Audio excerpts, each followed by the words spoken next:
Hello, my name is Croix McClendon, and I am the Curriculum and Training Manager at Cafe Reconcile. Welcome to Workshop Wednesdays.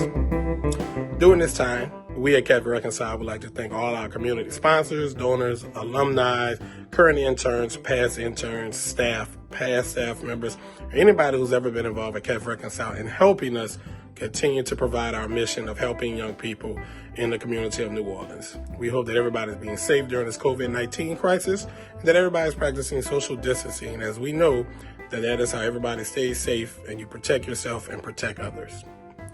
Now let's get to this Workshop Wednesday. This Wednesday, we're going to talk about follow-up.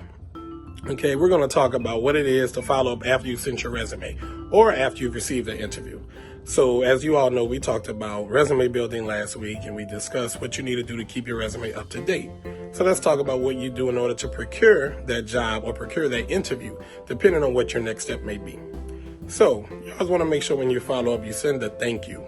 Whether it be if you have an interview, you want to send a thank you letter, thank you email, thank you phone call, telling the future employer, thank you for taking their time out to interview me.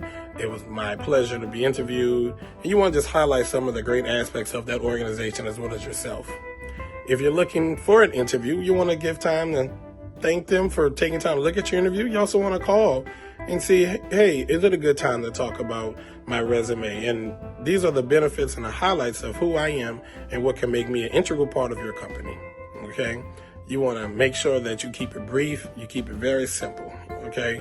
Oftentimes, we ask you to give employers 2 weeks. However, during this crisis, I would tell you give yourself 1 week.